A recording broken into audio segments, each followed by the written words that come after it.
Anyways, without further ado, I would like to introduce Pierre Martichoux and his merry band of funky and cool distributors that are going to come up and talk about the creative agency, the trials and tribulations, and how they navigate this world of the creative agency. And it will be co-hosted with everyone's favorite content officer, Bobby Lehew. Welcome, everyone.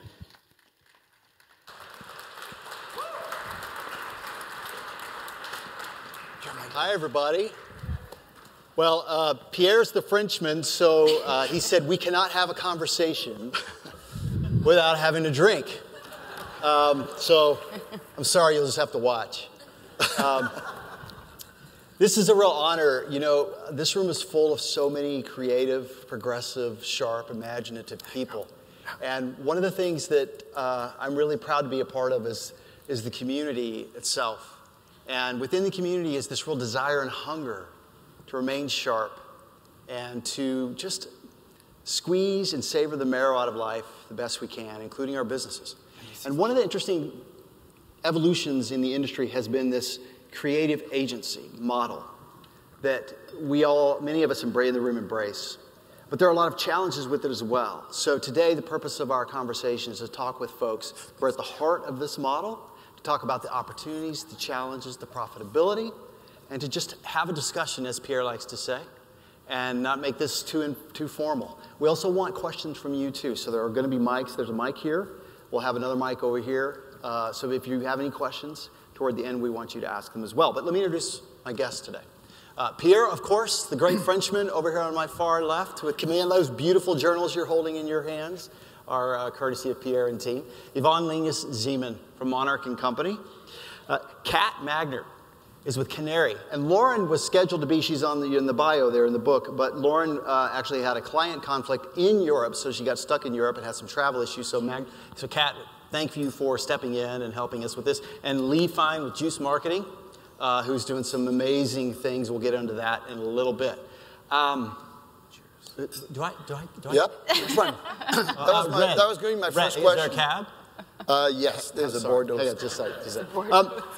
Let's start with this. We want to know a little bit about the clients and the types of clients that you guys serve, okay? So Lee, let's start with you. But I wanted to say something first. Remember? Absolutely. Oh, we rehearsed that? Sorry. There's just a quick little story. Go ahead. We did not rehearse. We didn't actually, no. So, you know, Bobby, I just never dry my hair. You know, it's just, I don't. Even when I'm at the salon and I get a haircut, as soon as she's done, like, no need to dry my hair, I'm out of here, right? And as an entrepreneur, I think we're all a little competitive, right? So this morning, I'm preparing myself for this whole session, and I see my hand, you know, grabbing the hairdryer. And I'm like, Pierre, what are you doing? And I'm like, Bobby's in my head. That's it. They put Bobby on my panel, so there you go. So I had to dry my hair. I did not have that same experience. Hey, there you go. All right. Thank you, Pierre. That's it.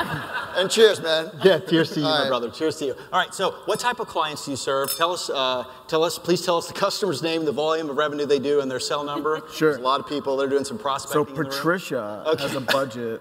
Just kidding. So I've been in this industry for a really long time. I know I look really super young, but I've been in it for a long time. Started in 1998. And I worked for one of the top 3 distributors for 10 years. And so when we started this company 5 years ago, we wanted to, based off our experience, work with large companies because that's what we knew. Okay. Which is great because we also knew that they were going to keep the lights on, pay our bills, pay our people. Right. In addition to that, though, my passion is equally served with, I love a starter. I love someone who has an idea, and if we can do something to help kind of elevate that and bring it to life, we're all in. So we are on the spectrum. Okay, particular industries? You know, technology, which I know is kind of a broad statement, but we work a lot with, we're in Seattle, it's the home of technology, at least I think, selfishly speaking, and so we are pretty tapped into that market too, in addition to companies around the country, but tech companies, sports as well, a lot of professional sports teams. Sorry to interrupt, Kat. No worries. You know, we work with all kinds of companies. Starting in the Bay Area in the early 2000s, it's hard not to have a focus in tech. Yeah. So I would say we do have a focus in tech, but we really don't discriminate when it comes to business, big business, small business, all kinds of industries. Okay. Yvonne? We are a little bit different. We went to SKU Camp in New Orleans and learned about the pumpkin plan from Mike Michalowicz.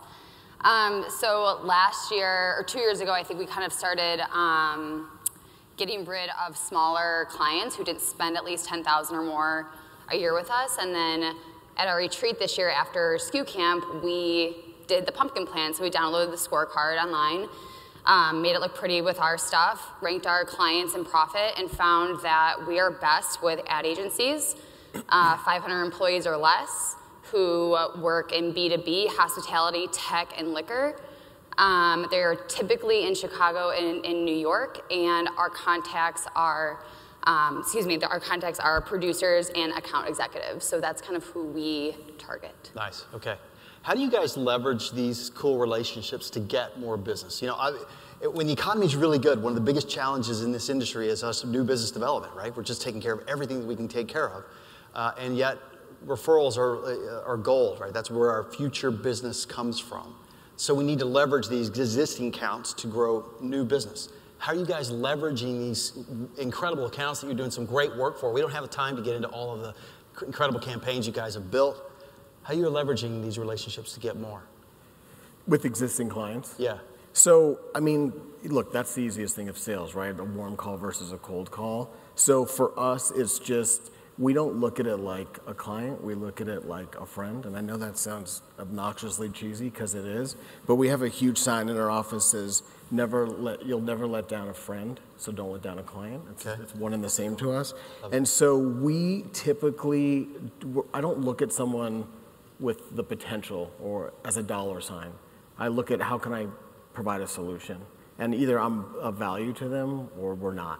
And so what we do is often share the ROI on a campaign or a project we ran. Yeah, that's good. And that allows us to kind of sell itself, but just being a solution provider. I love that. Often, we're so busy we don't take the best success stories we have and share them with our clients in growing other categories, right? Widely into other categories. Anyone else want to tackle that one? I'm going to say the same thing about friends. Yeah. It's a really big deal to us to always be making friends wherever you go, because you just never know where a relationship is going to lead. So always make friends. Mm-hmm. Yeah. I would say that I would echo that. And then I also observe the way in which our best clients talk, the language they use. And then I try to speak that language when I'm talking to a new prospect. I think it builds a level of trust quickly. And they kind of think like, oh, this person already understands me with not knowing me for more than 5 or 10 minutes. Now, how about dating your client? Or marrying them. The reason I say that is, I was once single a couple of times, and it was like 15 years ago when speed dating was big, and we would go and you would spend literally 2 minutes with like maybe 10 different young women, and from this experience, I actually learned something: is 2 minutes, you find out if there's a match or if you can click with that person or not. And when I meet a distributor for the first time, it's pretty much the same thing. Not the same result usually, but as far as being able to know if you can click or no, right away, first conversation, seeing people at their place too, going in someone's office, you can find out the mood, and then you know if you're a good match for that client. One of the challenges, too, is revenue potential, right? It's really hard sometimes in the business to get a handle on what revenue potential we have, whether it's a large brand or a small brand. Let's shift gears just for a second, though. One of the challenges with this model is that we keep calling ourselves agencies, but many of us have not evolved to the point where we're charging like agencies. We're still dealing with the same product, same margins, healthier margins, thankfully, with this group. So let's chase this a little bit. Beyond product, what else are you actually billing and invoicing customers for? For us, it's a little inconsistent. There's times when we do creative and we don't bill for it. Okay. And there's times when we do it and we totally bill for it. Like, can you give us a distinction? So, T-Mobile. T-Mobile has 6 signature stores around the country. One of them is in Vegas. It's bigger than their typical little retail stores. Okay. They sell a lot of merchandise at these stores, and they came to us based out of Seattle, and they came to us and said, we want to design a line of t-shirts that we can sell. We don't want them heavily T-Mobile branded. We want some kick-ass design work. We did the design work. Procurement said, we have to use our other company that does our online store to be the people producing these. They bought the creative from us. Right. We don't typically sell just the creative. Okay, you don't typically sell or just invoice the creative services. Okay, but you do video production as well. Yeah. Okay. So video production for us is a big piece of our business. We do projects for $500. We've done projects for $500,000 that aired on TV, a commercial. There's clients that come to us and have an idea, but they don't know how to execute it. We'll kind of, it's a really bad analogy, but almost behave like a drug dealer. I want them to taste it and like it and then come back and buy more. Okay, all right. Okay. So I am a really good drug dealer. Yeah, okay. All right. This is a different panel for sure. Yeah. I like it. Anyone else? Billing for anything else? You know, we try not to bill for too much more than product. We find that when we start billing for things besides product, people get kind of angry. So we try to just, you know, and we're all so creative that like a lot of what we do is creative and might be considered something that you could bill for. So we kind of just put it into the all-encompassing like client relationship and then end up not having to bill for it because it's just part of how we live on a day-to-day basis. There are times when we, you know, are asked to do graphic design and we just like to set those expectations. Like, yeah, we can do it, but we're not a branding agency. So just know that going into it. Okay. We don't charge for mock-ups. We think it's a part of getting the sale. But we work with agencies. So when we do creative kits, we charge a flat rate of $2,500, which includes us doing all of the creative. We say it includes inventory accounting, project management, figuring out the logistics, labeling all the boxes, and the fulfillment portion of it. And the reason that we package it like that, even like the brown boxes that you buy from Uline to ship everything out in, we don't break those things down, which I think is a really big challenge for people in doing kitting.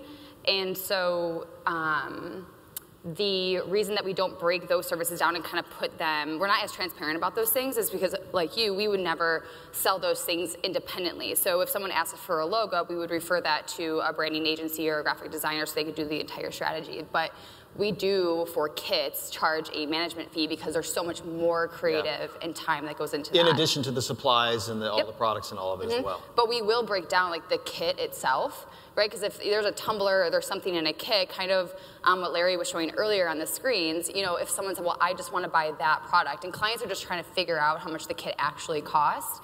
If they say, hey, you know, we want to buy that tumbler, you wouldn't say no. So we figured out a pricing structure to be able to say, yeah, we will break that down, but here's what we're not going to break down. We're not going to break down fulfillment. We're not breaking down creative because we would never sell those things separately. Yeah, and the $2,500 also chases away any of this small bad business, but you're probably just doing it for agencies. Well, and that's the nice thing, 'cause they're used to that, so it's not scary to them because that's how they charge. Right. So yeah, they that's get it. Fantastic. Right. So these kits, are these like employee introduction kits? Give us examples. For agencies, we do a lot of product launches and then also PR campaigns. Okay. And then for corporations, where we haven't actually done a kit that I can think of where we had to charge a $2,500 off the top of my head that I can think of, those would be probably employee, like internal appreciation kits. Okay. How many of you have in-house designers? We do. You do? We do. You do? Everyone on our team is trained to do graphic design. Okay. How do you handle charges for artwork services? I know this is a pedantic question, but if you're like trying to build this model, that's one of the challenges, right? I'm from the company store fulfillment model when you had you had similar problems in that you had hard costs in labor and warehousing and distribution as well. You have hard costs too, they're just on the creative side. How do you handle that with clients? Are you literally billing for artwork services, or are you determining metrics based on revenue and spend? How does that work? For us, there's no secret sauce. Like, we don't have some special algorithm that allows us to have this organized, detailed line item. It's a case-by-case process. It's ad hoc. I mean, everyone in here knows on the distributor side, we bury shit all the time in projects, but we also just keep it as a separate line item because they need to know or want to know that there was a fee for this. And the time. And like the time, the client for needs, sure. and the client needs to know the time that was spent Right. by your team on that. But to Yvonne's point, like for, you know, if we're doing a logo slap to show them what it's going to look like on the left chest, we're not charging them for Right. that. That's Now- part of doing business. Also, I mean, a lot of distributors here may be relying on suppliers, right, to do Yes, some sure. of the Right. creative. And what are the challenges? Do you do that? And what are the challenges of relying on suppliers to do that? Yeah, good question. Time. Yeah. Like we need it fast. So yeah, the more we can, you know, train everyone within every level of the organization on how to be creative and how to act in a creative way and how to do a mock-up, like the faster we can get back to our clients. Similar to what you were I would saying. say the same. We rely on suppliers a lot, and I think that they've really, really upped their game with being able to offer creative. And so we, if there's a project and we need to show, you know, 10 or 15 items or concepts, then the first thing we do is say, okay, who can we request mock-ups for? Because this proposal is due in 2 days, and so we try to give time to do that. But I would totally agree with you. It's the time. You're obviously doing all three of you are doing a great job vetting these clients and to make sure that if you're providing this level of service and white glove service to these clients, you have to ensure that the people you're working for are going to spend the money, have the right margins, and be profitable. Do any of you have a system of qualifying those types of clients to ensure you're not doing a bunch of work for lousy clients? Yvonne and I talked about this last night. I don't know if it's for the same reasons, but I just implied that we were hanging out late last night. We weren't. We're not. She wanted to. But we both shared an experience where we fired clients. And you know, I think Larry talked about this earlier, and you don't want to make a habit of doing that, but we were doing this kind of white glove service that you mentioned a lot, a ton of time and resources being used. And at the end of the day, they were our largest client volume-wise. Wow. They were one of the lowest from a profit You margin. had the same thing happen, right? But Yes, but ours was in a this little case, opposite. They were profitable. They were profitable. She's just cold. Right. They were profitable. Yeah, they just weren't a good client fit. I'm sorry, a good culture fit when you put your clients before your employees, you're not going to have any employees. And if you don't have any employees, you don't have a business. And I loved in that podcast where you were telling that story, I loved it when you looked at the number and how much they were making, and you said, well, I can go and sell that, you know, whatever it was, like 40 or 40 million. I can go and sell another client if I get rid of that one. Totally. And more. So I thought that was great. Yeah. I got a wild question for anyone in the audience. Anyone charging for creative consultation? Right back here, okay? All right. Just curious, over here too. Great. Kirby, great, man. Retainer, yeah. Some distributors even ask for a retainer, right? Yeah. I know a couple. Okay, cool. All right, shifting gears a little bit. Infrastructure. What is your infrastructure like? I mean, I'm familiar with the traditional distributorship. I'm familiar with the company store model. I really don't know what the creative agency model looks like and what that infrastructure is. Can you give us an idea, a picture of what that looks like? Sure. I feel like I'm going first every time. Why don't you go first? Well, ours probably looks a lot like an agency. So it probably looks a lot like Yvonne's, where there's an account director and a bunch of people who support that person.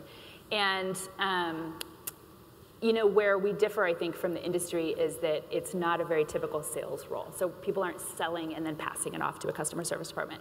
Everyone is really involved in every aspect of the product or project. Are these by teams? Are the teams separated by client? How's this, or by salesperson? How's the infrastructure divvied up? Both. Like salesperson and client, and the teams stay intact so that everybody knows each other really well, knows how to work together really well. Yeah. How many people are on your team, Kat? How many people in Canary in total? Canary, oh gosh, I think we're. That was the easiest question I think I threw. I know. Well, it changes daily. It seems like.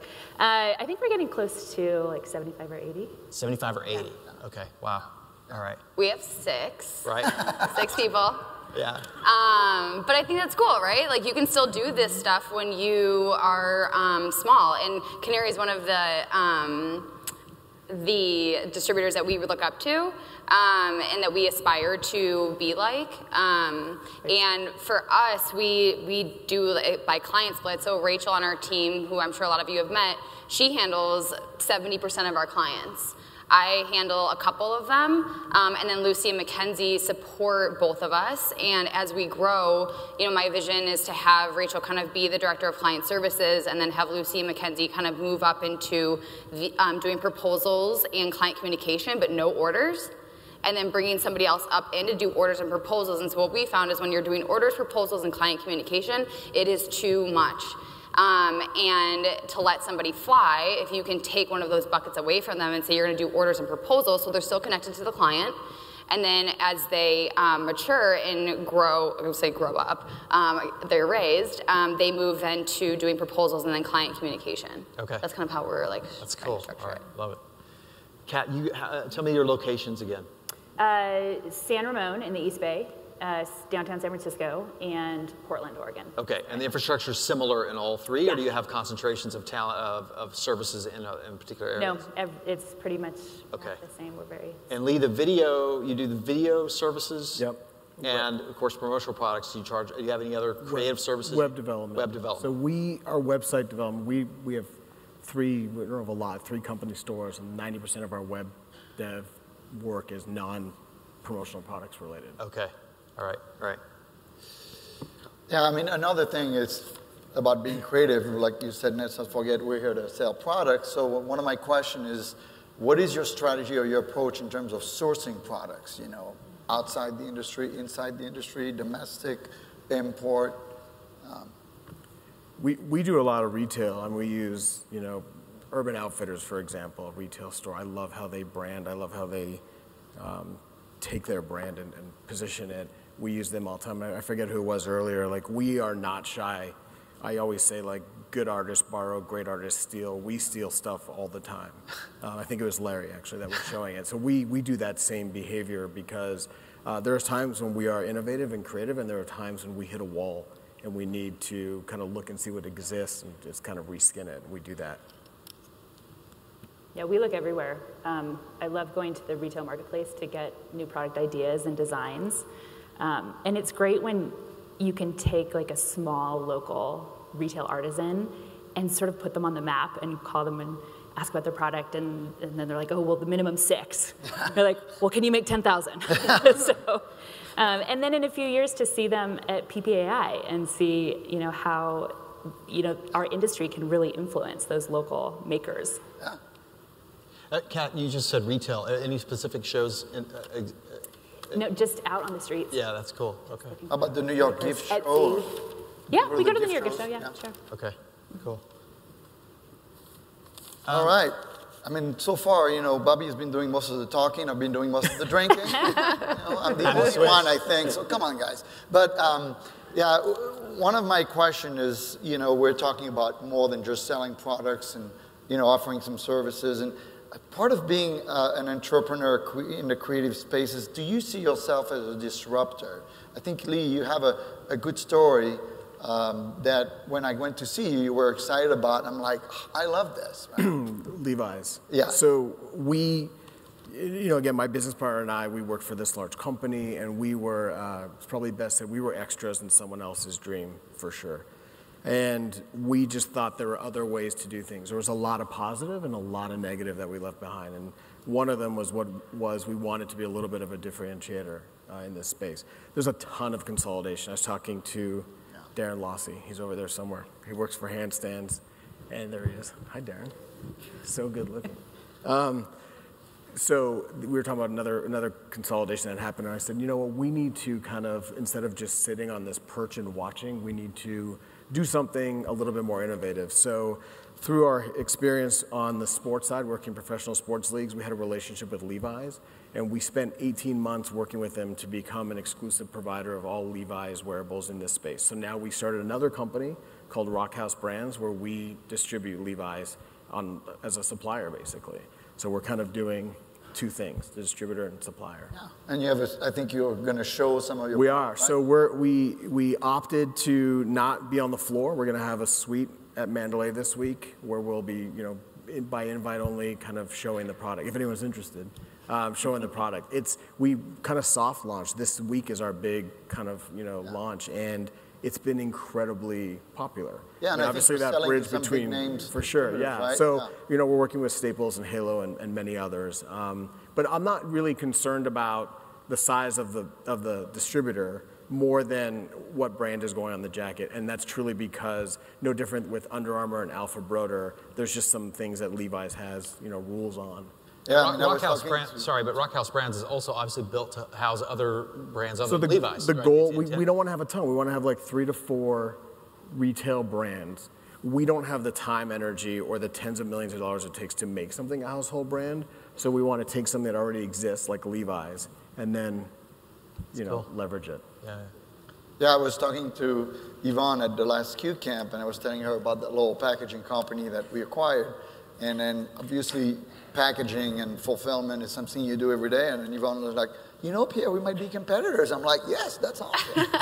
It's like, so it's the whole thing where I think people feel to give you, are you a supplier or are you a distributor? And the bottom line is when you go out, socially, and people ask you, how do you call juice? You don't say, well, I'm a supplier of promotional good, right? So it's a little bit more. Mm-hmm. Cool. What questions do we have? We have folks have any questions so far? Really? Gotta be.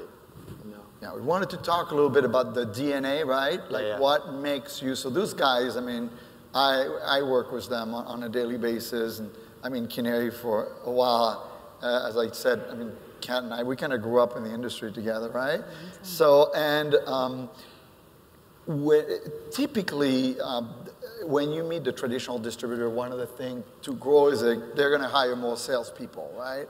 And I was wondering, having a good team in creative, that's like paramount. So how do you build your team? How do you, part of the culture versus just hiring that sales guy who works for another guy, right? Yeah, we hire for the person, teach the skill.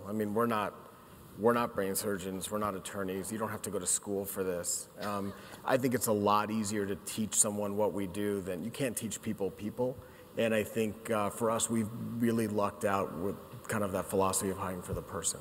I think you told me we need to read more Brene Brown for our business. Well, yeah, I'm a big fan. I saw her speak at a client event 5 years ago, and I fell in love with her. And I think we are all guilty by design of reading kind of, the traditional business books. Right. I've got a unofficial PhD in people, just managing people now. A lot of it is just ripping off stuff that I've absorbed from Brene Brown.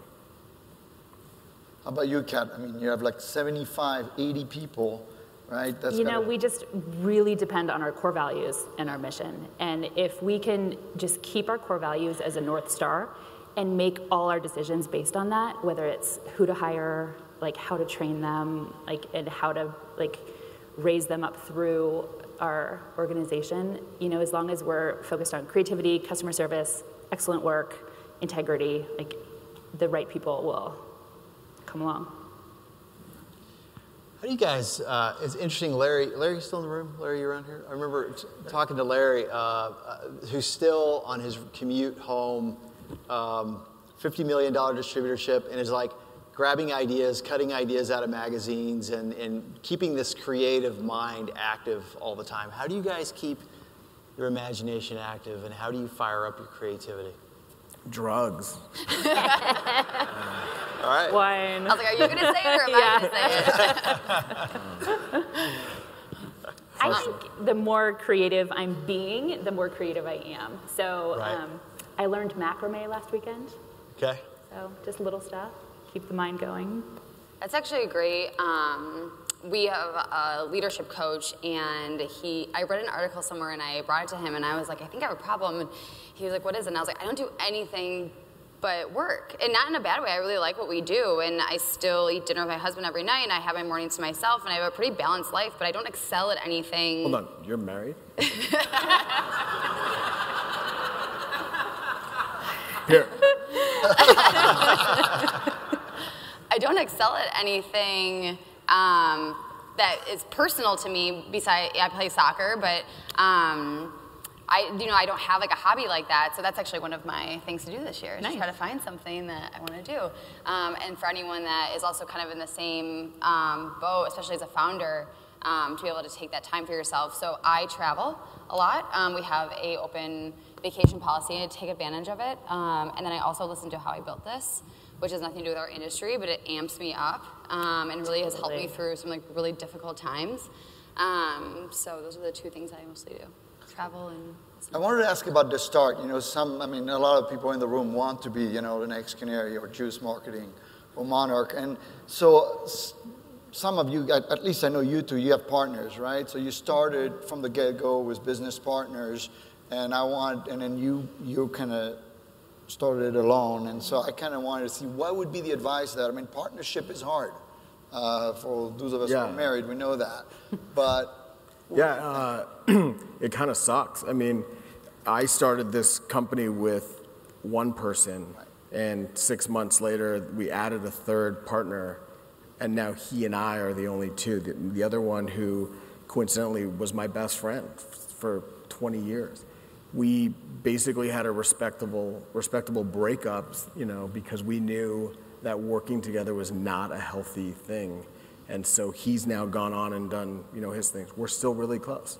But my business partner and I, if you asked us, we worked together beginning in 2001. If you asked us, even in 2005, hey, in 10 years you're going to start a company and own a company together, we both would have said you're crazy. We didn't really like each other, let alone thought of working together. But it's been the best thing because we are polar opposites. We bring completely different skill sets to this business. someone once told me you can become friend with someone you work with, but don't work with your friend. You know? Yeah. It's like I wish you would have told me and that. And I've learned it. I mean, it's really true. How about you, Kat? We can ask Kat, but I actually disagree with that, so I'm going to tell you. But you answer. Go ahead. Well, we have a pretty strong leadership team right now. There's 5 of us partners in the group, and we communicate a lot. We talk about everything. We make decisions together. And one of the cool things is that we each have a unique core competency that we bring to the table. So similar to where you have, you know, we're not stepping on each other's toes. Like, we each are really good at one specific part or one of our like pillars of the business. And I think that really helps. Yeah. So Yvonne, you work with a friend. Yes. So. But how long? Anna came on board in 2016. And we just. You wait a couple of years. And while she didn't maybe like, you know, she isn't a founder, but at the same time, Monarch's been in business since 2009, and up until 2016, we were only $500,000 in revenue. So clearly, Anna brings something to the table, and we also. But you worked with Anna before at that other company, right? For 9 months. All right, so there 10 you go. years ago. So you met her at work. Yes. That was my point. So, but what I want to tell everybody is that, you know, Anna is now a partner of the business, and so I think that even though somebody hasn't founded the company, if you are thinking as a founder to bring somebody on and give them an equity deal, I think that's a whole like mind thing that a lot of people have to go through. But Anna and I, we really have like tactical ways in which we go to work, and her and I can bite each other's heads off, and neither of us are going away. She's, you know, my best friend, sister.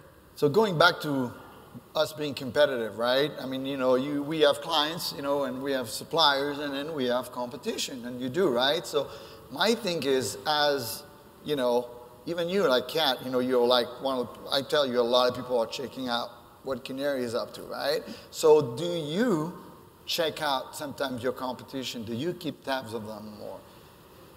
So, you know, the industry is such a funny industry because you don't know it even exists until you're in it. Yeah. And then you get in it and you're like, oh my God, it's $24 billion and it's really crowded. Yeah. But I have found, and this question I go back to like my sports background. Sports has always played a really important part of my life. I play competitive golf still, and like I find that to be really successful and to enjoy it, you've got to play your own game. And you just have to really look at like what you're good at and do that, and keep your blinders on and stick to your core values and your mission and move forward. Yeah, it's, to your point, $24 billion industry, and the industry leader has less than 1% of the pie. That's not normal, right? If you take the cell phone industry, you've got really Google and Apple. You know who the leaders are. In our space, we have leaders, but they own a very small percentage. I'm not really I'm intrigued. Like I really like seeing Larry's presentation and what he's doing. It's it's good talking to Yvonne last night. It's good to know what other people are doing. There's so much business to go around that I don't think we need to worry about that. Yeah. I mean, how about sometimes, you compete on a specific project, let's say for a company store or, a huge trade show, and you're not, we know so-and-so is also bidding on it or whatnot. I don't know. Do your thing. I don't lose sleep That's over great. that. Yeah, I mean, I think, look, we're all competitive by nature, but not to a point of, I'm nervous or scared that someone's going to win something. If they win it, we, lesson learned. Mm-hmm. Make sure we don't have any other questions from the audience. Yeah. Ryan, go ahead.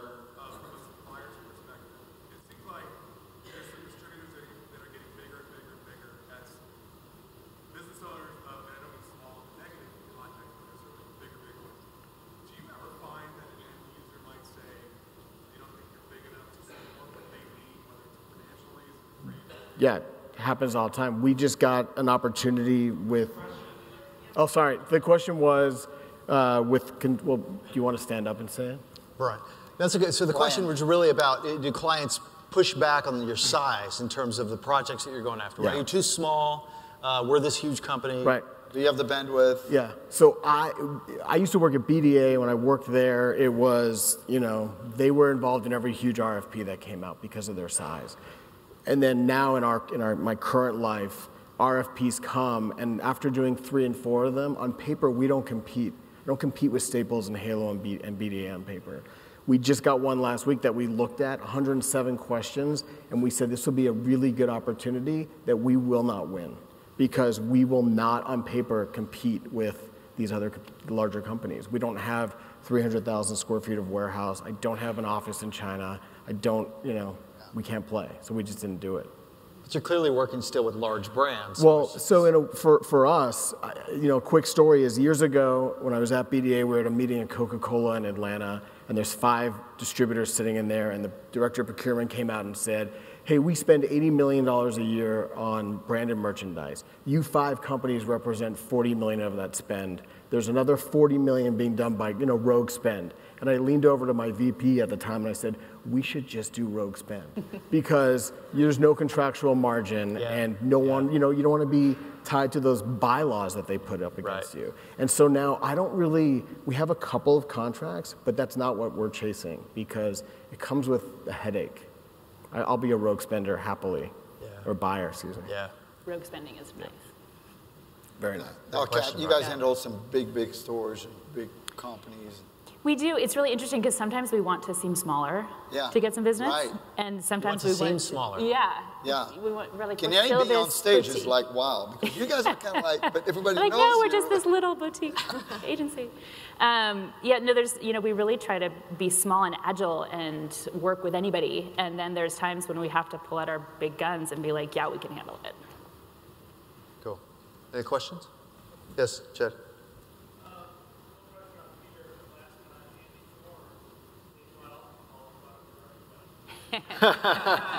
Andy Thorne. Is Andy here? Andy, you here yet? Andy Thorne brought alcohol for everybody last time. But he's speaking later, so there's hope. All right. There's Andy and Sarah. All right.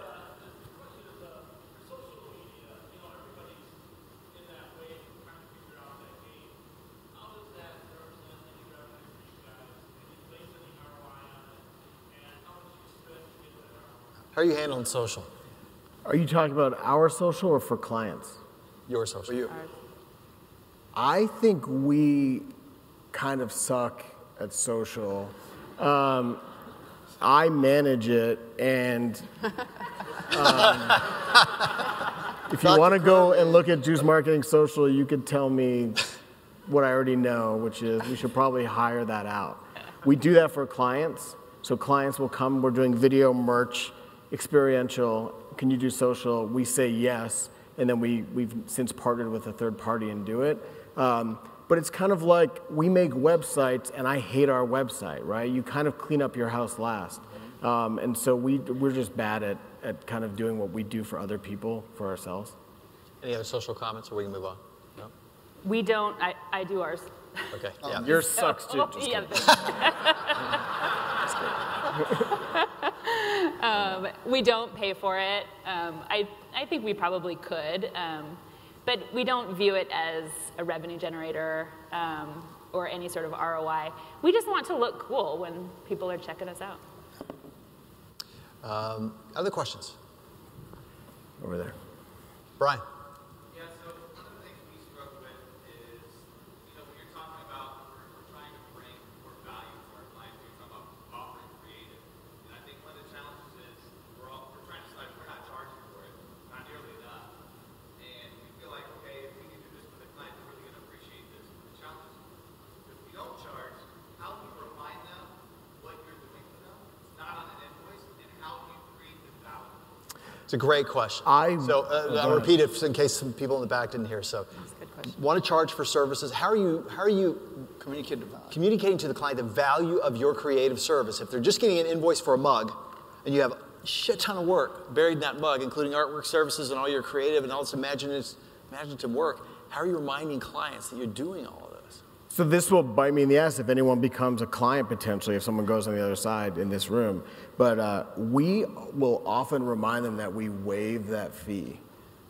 What, the creative fee? Yeah. So they think they're getting something, which they are. They're getting free creative. But we're reminding them politely with we waived it. No charge line item for creative services. Okay. Yeah. I would say sometimes our competitors remind them because a lot of our competitors don't include mock-ups, and sometimes when we're going to presentations, when we're talking to agencies, you typically have a lot of buyers in there, and sometimes if I can talk to one on the side, and ask how's everything going, what is it about Monarch that we're really going above and beyond for you, and they say, oh, you guys always include mock-ups, and so our clients expect it, and so Anna and I, and as a leadership team, we expect that everyone on our team takes the time to learn and practice our proposals. We bring in a graphic designer once a quarter to teach. And so for our proposals, you have to listen to the client, right? They want a mug. You show the mug. You also show it with a box. You also show one additional idea. And that's standard, and I think that our clients feel that, and so we do sometimes say setup charge or something like waived, even though it was never a thing. Yeah. But for creative, it's just a part of who we want to be and how we want to be known, so we don't really remind them that often. Well, and this is where we get into we're not operating enough like agencies, where we don't go in every quarter, every 6 months with client review and go with them over the past history, because your client will remember those failed projects, but they'll remember the 100 projects that went off beautifully, nor the number of hours that are committed to creative services. So it would be great to start building into your infrastructure this quarterly or 6-month review, and because we're in the promotional products business, that's a party with spec samples and all kinds of forward-thinking selling opportunities. But we should be reviewing. We learned that the hard way when we had clients want to show up and have a meeting with us every quarter to go over failures. When we started shifting it a little bit and talking about successes, we remind them for every 3 failures we had 100 successes. But not only that, here's the number of hours that were built into the kitting or assembly or whatever it might be. So I think the onus is on us to sort of be proactive in changing the conversation. We're so busy just taking care of the next order and winning the next sale, we forget that we got to remind them of these services and these fees. Well, and one thing that SKU Camp gave everybody who attended was the wish list interviews. And so we did that, and it really did change the conversation. And so I think that I just encourage everyone to try that. Yeah, I think we need to wrap it up. When you Mark, I was telling Mark, it's not me, it's him. Okay, right? Try. I asked Bobby before we did, so Bobby, are you a little nervous? And he says, I'm nervous that I'm not nervous enough. You weren't supposed to say that. Yeah, You're supposed to tell him that. That's Mr. Cool for you. Anyway, it was great, right? Thank you so much. Thank you, guys. All right. Yeah. All right. Feel free, obviously, corner these guys, ask more questions. If you got